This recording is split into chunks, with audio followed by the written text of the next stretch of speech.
Y me da mucho gusto saludar a está aquí con nosotros en el estudio Samuel Montañez, él es experto en finanzas personales. ¿Cómo estás? Hola, muy bien, gracias. Oye, hoy traes un tema muy interesante, reservas Así internacionales. es. ¿Qué son, para qué sirven y por qué la gente debe de entender que son importantes y por qué se manejan como se manejan? Pues primero entender por qué son importantes, ¿no? Porque en estas últimas semanas hemos estado escuchando propuestas pues bastante curiosas, sobre todo de miembros del Partido del Trabajo en la Cámara de Diputados y de Senadores y cosas bien interesantes. Y uno de ellos era tomar las reservas del Banco de México para repartirlas o literalmente para utilizarlas para proyectos productivos, léase pues una carretera, el nuevo Tren Maya, algo de ese estilo, ¿no? Actualmente las reservas internacionales del Banco de México tienen 174,000 millones de dólares. Reportadas al miércoles de la semana pasada. Exacto.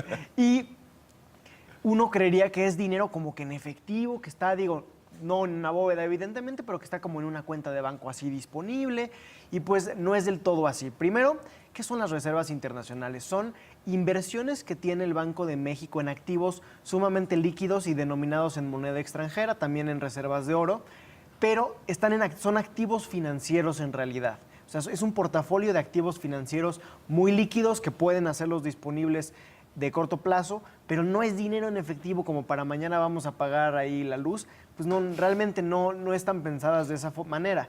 Y por otro lado, están en cuentas del Banco de México y son del Banco de México, no son de los contribuyentes, eso es importante tenerlo en cuenta, son del Banco de México, como un organismo autónomo.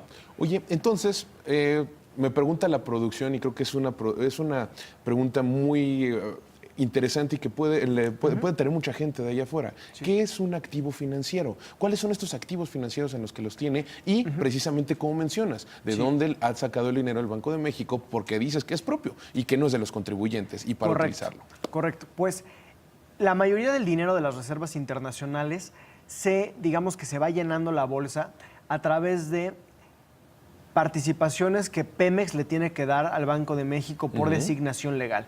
Hay que recordar que Pemex gran parte de la producción la exporta. Entonces, por esa exportación, pues los países internacionales o empresas privadas le pagan dólares. Esos dólares que llegan a Pemex tiene por designación dárselos al Banco de México, pero no de regalo. Exacto. Banco de México le tiene que dar pesos por esos dólares, hacerle el intercambio. Y entonces, principalmente por ese mecanismo es como el Banco de México ha ido creando sus reservas. En una segunda instancia, puede emitir papeles como los papeles del aeropuerto, pero más bien como CETES y... O sea, emite deuda y levanta ese dinero, pero las debe, ¿no? Exacto. O sea, ese es otro mecanismo no tan utilizado y principalmente es este mecanismo con Pemex que mencionamos, ¿no? Y ahora, bien mencionas, son propios del Banco de México. Totalmente. Por esta transacción que tú dices. Correcto. Y que no puede utilizarlos y que no es dinero de los contribuyentes y que no le debe ninguna cuenta, entre comillas, a la gente ni al gobierno. Entonces, ¿para qué están ahí?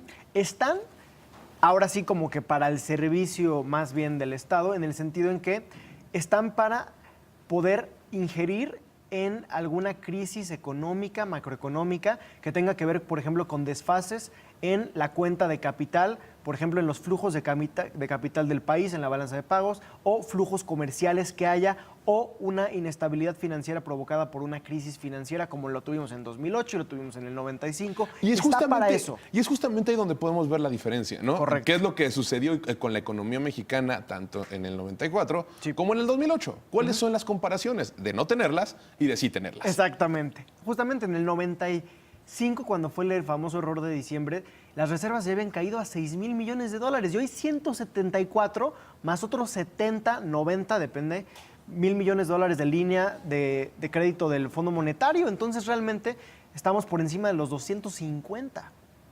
Entonces, vamos.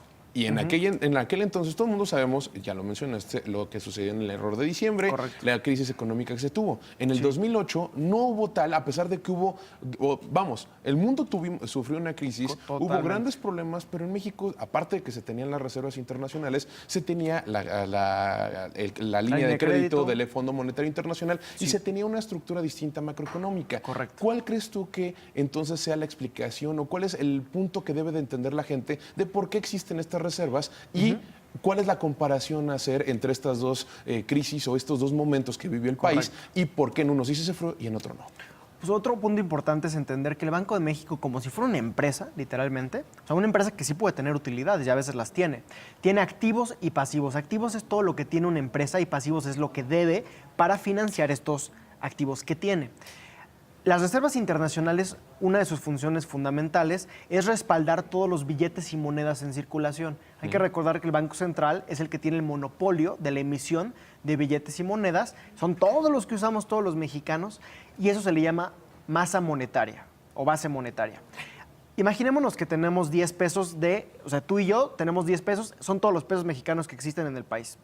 El Banco de México, si tuviera dólares equivalentes a 10 pesos como valor 1 a 1.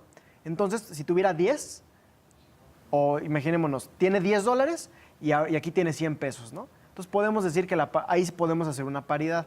¿Qué pasaría si se hace lo que dicen los miembros del partido de poder usar estas reservas para un proyecto productivo como el Banobras, ¿no?